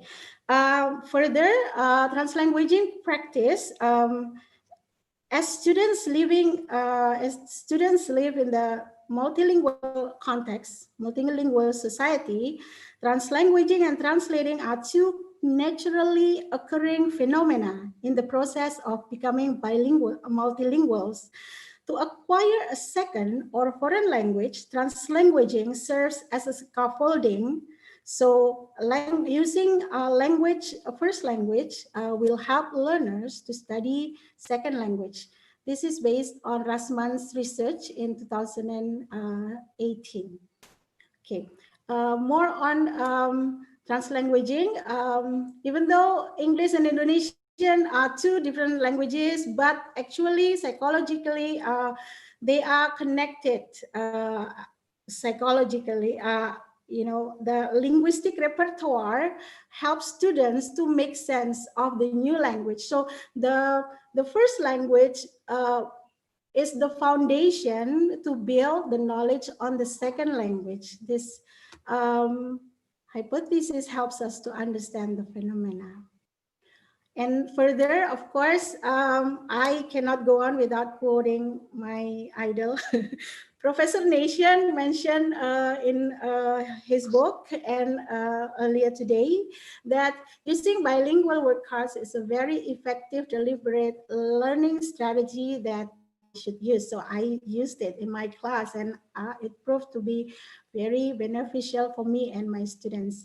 Okay, so now I will proceed to what kind of word cards I had in my class. So the focus is more on the form, of course, because it is under the strand of language focused learning. Now, what words or which words are being put in the word cards? First, usually I give them the list of academic word list, and then general service list. I give them in printed, and then I ask them to highlight unfamiliar words. And after they highlight the unfamiliar words, I tell them that those are the target words they have to learn, because those words are the basic high frequency words that they will encounter when they speak or read or listen or watch English text, English audio or something. Yeah. And then after that, I also ask them to collect some phrases, idioms, formulaic expressions, multi-word found in their extensive reading, extensive listening, and extensive viewing activities. And then after that, they must highlight the words and write them in the textbooks first. Okay. And then students can choose to compile word cards manually old school way, like what I do, using physical words, physical cards or notebook, or digitally, they can use some application free. There are many free applications they can use. They can download from Google Store. Both are okay. I allow my students to use both or use one of them. It doesn't matter. And each strategy has its own strengths and weaknesses. But I am inclined to use old school way, which is using manual word cards, because in my opinion, it gives more intensive and meaningful word study to train their muscle memory. Because in usually in applications, they just download word cards which are compiled by somebody else, or they just copy and paste from the dictionary and so on. Okay. And then what information are included in the word cards? The basic information is, of course, the form, the meaning, and use. And they can break them down into several things, like the words. They have to know how it's spelled. They have to know how it's pronounced. They have to know the word class, so they can use them in the sentence. And they have to know the English definition, because knowing the English definition, actually learning more vocabulary from the definition. And then, of course, and they have to have the Indonesian translation, and then the sample sentence, because I want them to know how the word is used in a context.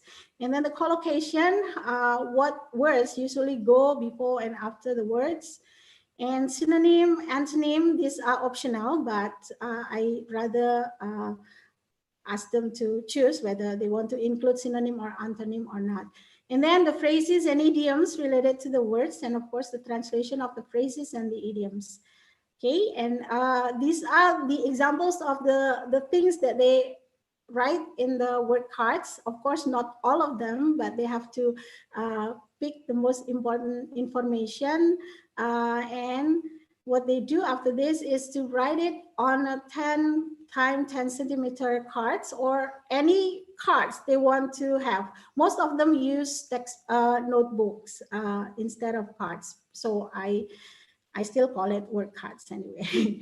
And then students can add some pictures or doodles, and they can also digitize it. So usually I digitize my own. I take photo of my word cards. And then most importantly, this must be followed by with language focused learning or fluency development activities. So these word cards do not stop there. They must be followed up by other activities to repeat the frequency, to increase the frequency of meeting the words. Okay. And then the follow-up retrieval activities include paired word card quizzes, pop quiz, memory games, set translation, paraphrasing, consecutive interpreting, and other communicative activities that they have in the class in order to meet the words more frequently. Excuse me, Bu Marni. Okay, Yes. right. Okay, you Okay, have 2 more minutes. Yes. Conclusions. Compiling bilingual word cards helps students engage in intensive and meaningful word study, as the native language or the first language assists their understanding of the words much better. And bilingual word cards allow students to meet the new words in context more frequently. Further activities in other strands add to the quality of word encounter. And then the first language serves as a scaffolding to help L2 vocabulary acquisition.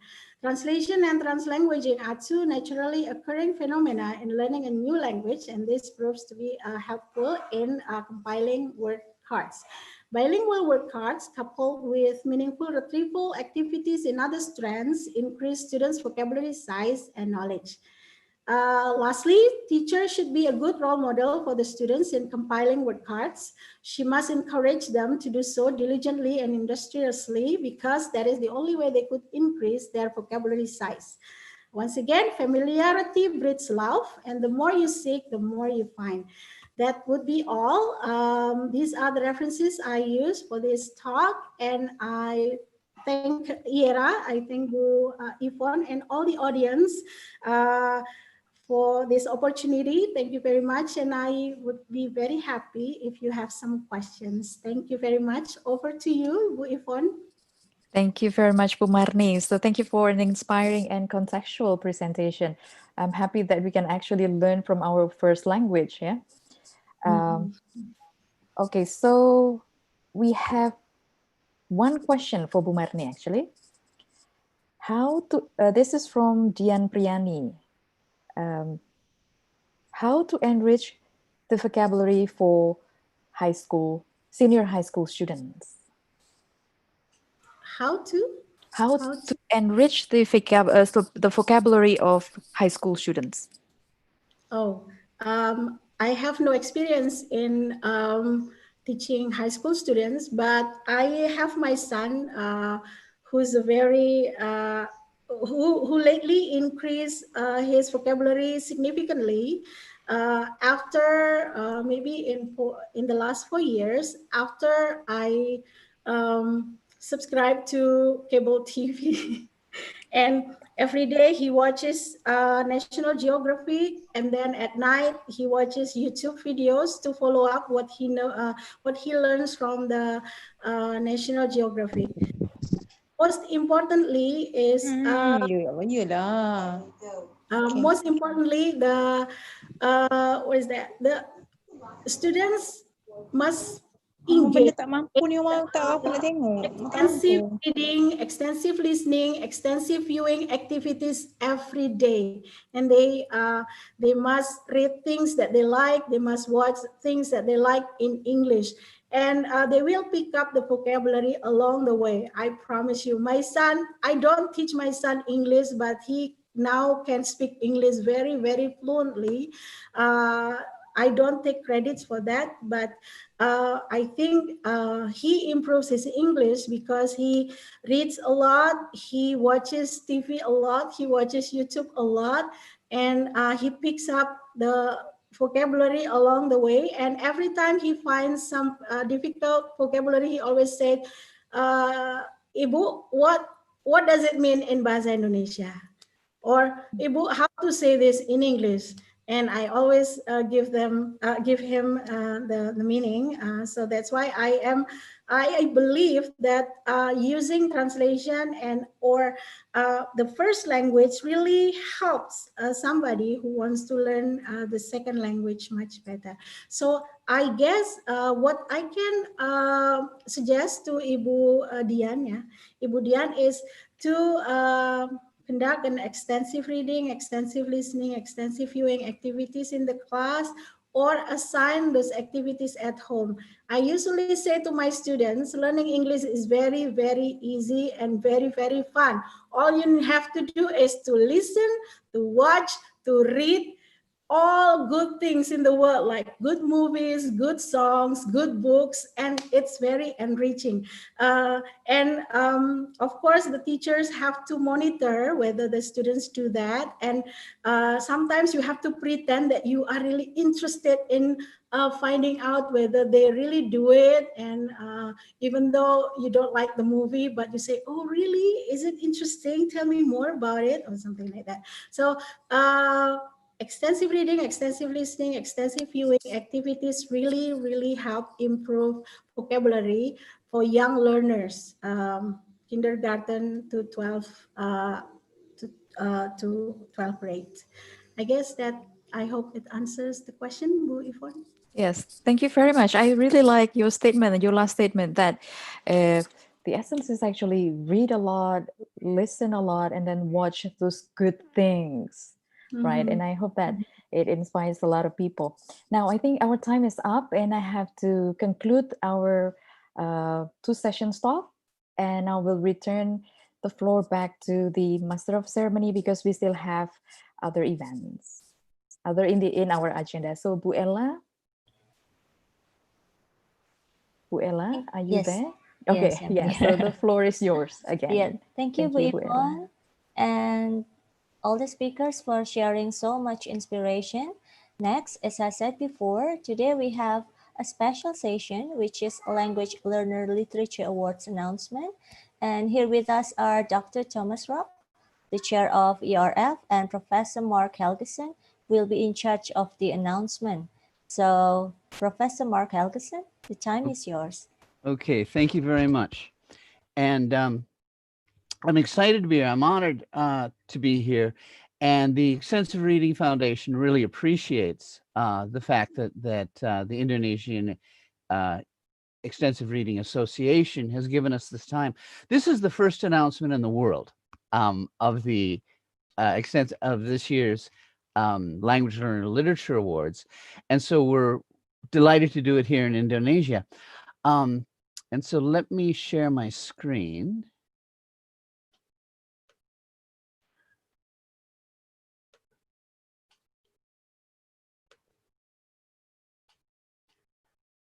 And I'm getting the wrong screen here.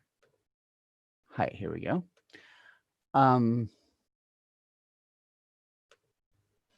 So this is the Language Learner Literature Awards, the winners for 2020.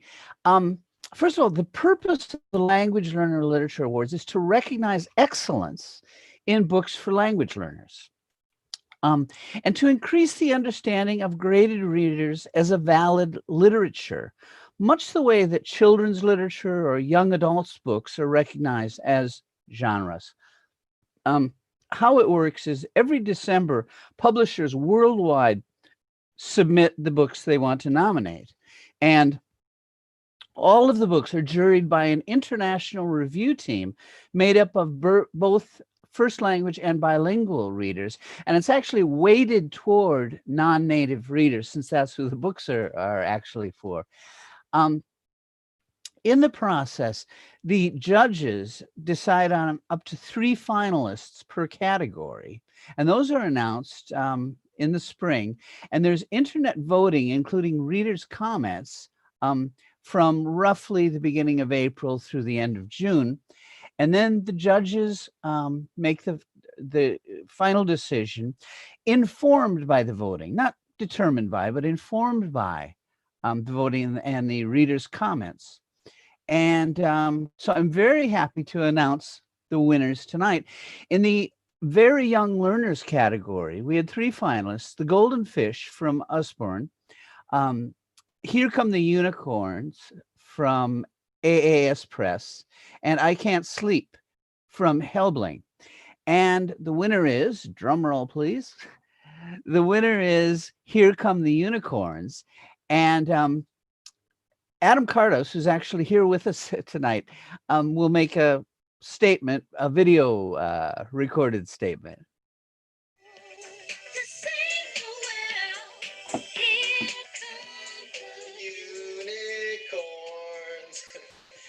Wouldn't it be nice if the unicorns would come and save the world now? Wow. I'm Adam Cardos, author of Here Come the Unicorns. When we originally wrote this story, it kind of echoed the battle that was going on to save the rainforests in the Amazon. But it seems even more relevant nowadays. At AAS Press, we want to get kids reading, thinking, and imagining. We want them to be smarter than us and to make better decisions. Thanks to everyone at the Extensive Reading Foundation, Thomas Robb, Mark Helgeson, for this great opportunity. Also, thanks to all of the jurors, the teachers, and the students who voted for our books all around the world. Finally, thanks to everyone who contributed to making Here Come the Unicorns. I hope you can all follow AAS Press's story as we continue to grow in the future. Thank you very much. Okay, and congratulations, Adam. Next category is young learners, and again, 3 finalists: The Elves and the Shoemaker from Usborne, The Sixth Dragon from L.L.L, and Visit St. Petersburg with Me from Ellie. And the winner is The Elves and the Shoemaker, and here retold by Laura Cohen, and here to say a word. Hello, I'm the series editor on Usborne English Readers, and I'm delighted to accept this award on behalf of Usborne Publishing. I'd like to thank the judges, the teachers and students for choosing The Elves and the Shoemaker. It's been a real pleasure to work on this series over the years, and I feel very lucky to work with so many talented editors, designers, fabulous illustrators, and our dedicated and supportive export sales team. I also owe huge thanks to Peter Viney, our English language consultant, for his invaluable expertise, advice, and attention to detail. Usborne has always been about making books irresistible to children, and in The Elephant and the Shoemaker, Laura Cowan and Olga Demidova have done us proud. Thank you. Okay, and congratulations. And Usborne is with us here tonight, by the way. The next category, adolescents and adults, beginners level, the Silver Statue from Oxford University Press, and Skeleton Island from ILTS Huber. And we have a video from the author, and the winner is Silver Statue by Paul Shipton. And Paul Shipton has sent us a video statement. Paul Shipton. I'd like to thank the Extensive Reading Foundation for this award, and a big thank you to everyone who voted for it. My thanks also to the team at Oxford University Press for all their terrific work on this book.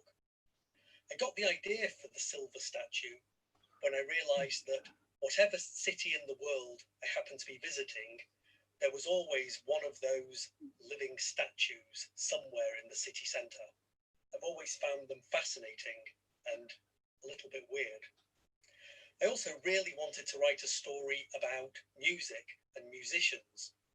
In fact, when I was a teenager, so a long time ago, I really wanted to be a drummer. I never achieved that ambition, but perhaps writing a story about the drummer was the next best thing. Anyway, I very much hope that students will enjoy reading this story as much as I enjoyed writing it. Thank you. Okay, and thank you, Paul, and congratulations. Next category, adolescents and adults elementary level. The finalists are Ellis Island, Rosalia's Story by Janet Hardy-Gould, Naoko, My Japan from Ellie, and Wonder from Black Cat. And the winner is Ellis Island, Rosalia's Story by Janet Hardy-Gould, who happens to be with us this evening. And here's her statement. Hello, I'm Janet Hardy-Gould, and I live here on the south coast of the UK, not far from this beautiful place behind me, the Seven Sisters. I'm just like to say how honoured I am to receive this Language Learner Literature Award for my book, Ellis Island, Rosalia's Story. I'd like to thank the Extensive Reading Foundation for organising the awards, the judges, and all the readers who took part in the voting process. I'd also like to say thank you to everybody at Oxford University Press graded readers. It's always a pleasure to work with such outstanding editors. And a final thank you to Thomas Girard for his wonderful illustrations. The story is set in the past in the year 1910, and it's about the adventures of a teenage girl, Rosalia, on her voyage with her family from the Italian island of Sicily across the ocean to Ellis Island in New York Harbour. At its heart, it's about a story of the hopes and fears of migrants searching for a new life. And it's also about young people looking to a better future. I hope you enjoy reading the book. Thank you. Okay, congratulations, Janet. And okay, adolescents and adults intermediate category.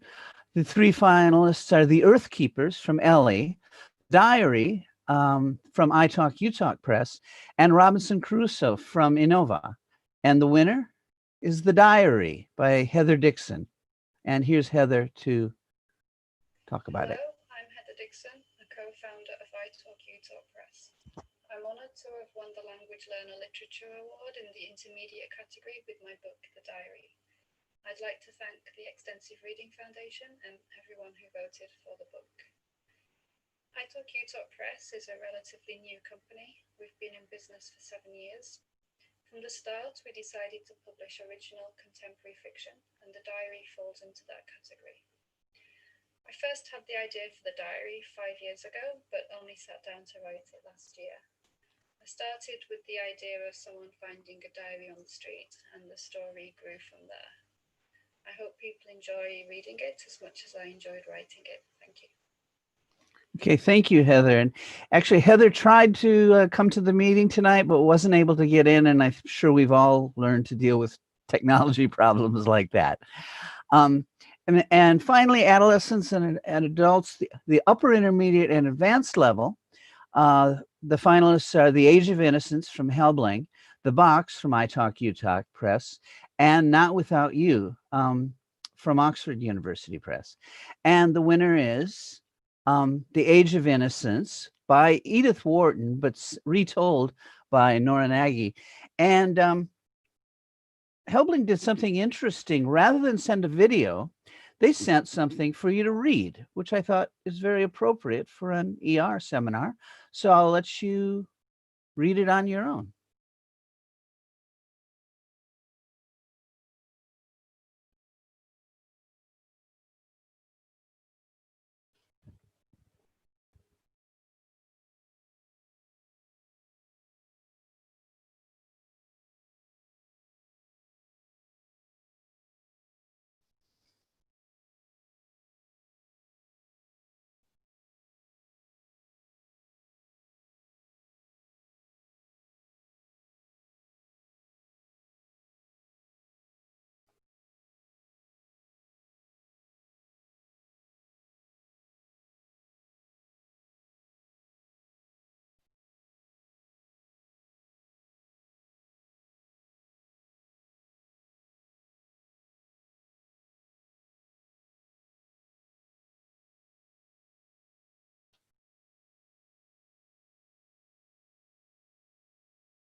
And thank you and congratulations.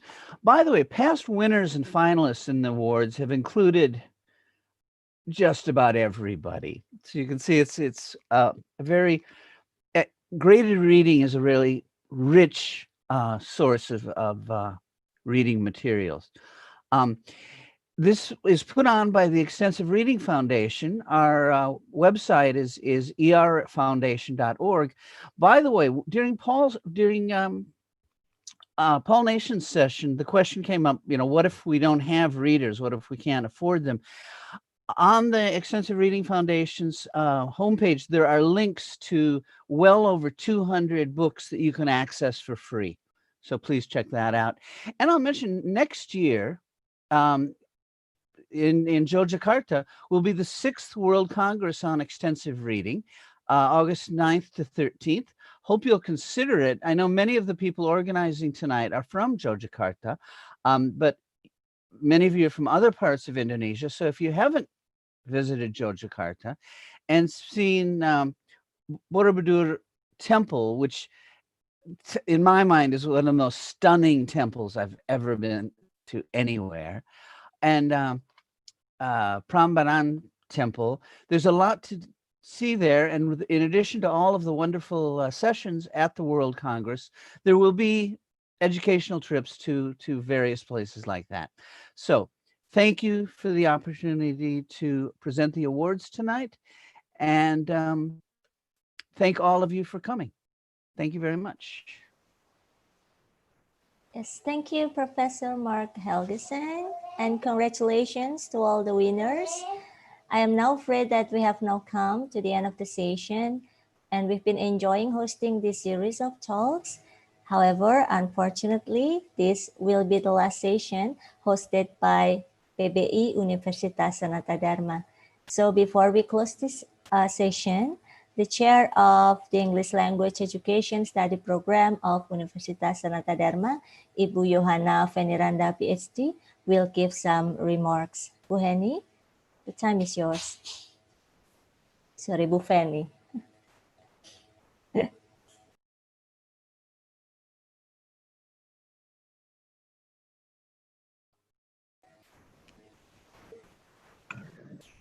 Her microphone is yeah. All right, sorry. Hello, everyone who are streaming our live talk through YouTube and Zoom. On behalf of the study program, I would like to thank a lot of people who have participated and taking part in the preparation of the 4 series of talks hosted by PBI Sanata Dharma University. I would like to thank ERF, Extensive Reading Foundation, and then IERA, Indonesian Extensive Reading Association. there are a number of speakers who have participated in or taking part in sharing their ideas, panelists also who have shared their experience, teachers, moderators, MCs. I'd like to also thank Vice Rector 4 of Sanata Dharma University, who have always been ready to open the talk every Saturday afternoon. And most of all, I would like to thank all the participants. I think today we have around 169 participants via Zoom and then around 86 via YouTube. So thank you for joining us, and thank you for bring up questions for the speakers to answer. The next talk, I think Bu Ella will continue with the announcement that the talk doesn't end at number 9. Yes, they are going to be number 10, and it will be hosted by the next, the other university. Yeah, I think Sampurna University, right? And as what has been announced by Mark Helgeson, next year, hopefully the situation gets better and we can meet in Jogja, yeah, for the extensive reading World Congress. Yeah, I think Bu Ella will continue with the announcement also. Of course, most of all, also I'd like to, is there a slide for the people behind? So who have been preparing? These are the people who have been preparing. I have seen them do these rehearsals in campus. Yeah.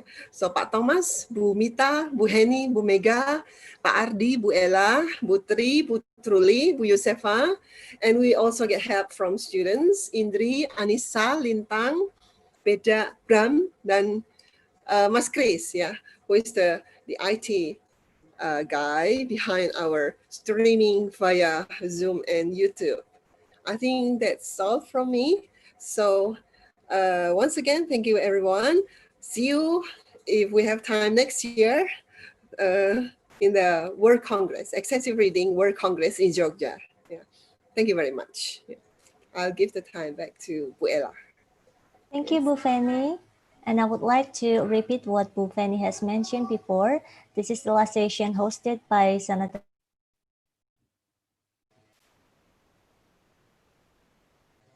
Okay, sorry. So this is the last session hosted by Sanata Dharma University, but don't worry, it's not the end of virtual talk series. Next month, we'll start the new series that will be hosted by the perfect university. It's Sampurna University. And they're going to be hosted on the 8th and the 22nd of August. And the time will be a bit different. It's going to be in the morning at 10 to 12 noon. And the closest one will be on the 8th of August. So please mark your calendar. Now, let me share some information about the exit ticket link. The exit ticket link is shown on your screen. Please visit the page to get your e-certificate. Again, I'd like to remind everyone that the link will be available for only 2 hours starting from now. It's now 5:38, so it will be closed at around 7:38 Western Indonesia time. Jadi Ibu Bapak silahkan mendownload sertifikat mulai sekarang sampai jam 7:30, sekitar jam 7:30. The link will also be posted on Telegram, Zoom chat room, and YouTube comment box. All right, so ladies and gentlemen, before we close all the session, as usual, we're going to have a brief photo session. So please turn on your camera and pose. Pak Thomas will help us with the photo session. Pak Thomas? Okay, thank you. So please be ready. I will count from 1 to 3. Okay, are you ready? So 1, 2, 3. The next slide. Just keep smiling. 1, 2, 3. The next one. 1, 2, and 3. And the last one, 1, 2, 3. Thank you, Bu Ella. Thank you, Pak Thomas. Again, on behalf of the organizer, we would like to thank all the speakers, panelists, moderator, and of course, all the audience. Thank you so much for all your active participation since PT6 until now PT9. This is the end of Virtual Talk number 9, and I hope you enjoyed your Saturday afternoon. And if you have no plans this evening, don't worry, sit back and relax, because all you need is a book. Happy reading, everyone. See you on the next series hosted by Sampurna University, and see you on the World Extensive Reading Congress next year. Bye-bye. Bye-bye, everyone. Thank you so much. Thank you for joining us. Bye-bye. Bye-bye. See you. Thanks, everybody. Thank See you, you, Mark. everybody. Thank See you, you. Mark. Thank you, Mark. Thank Thank you, you, Mark. Tom. Have a good Thank day. you. Thank you, Bu Marni. Thank you. Thank you, everyone. Thank you, Thank everyone. you. Thank you, Thank you, Yvonne. Pak Thomas, Bu Ella, everybody. Have a Thank nice you. weekend. Thank you. Okay. Thank you, my lecturers. Oh, who is Oh, speaking? who is that? Yeah. Okay. Bye-bye. Bye-bye. Bye-bye. Bye-bye. Okay. So, but Okay, I will end this one for all. okay. Yes. Thank you so much and bye-bye. Bye. Thank you, everyone.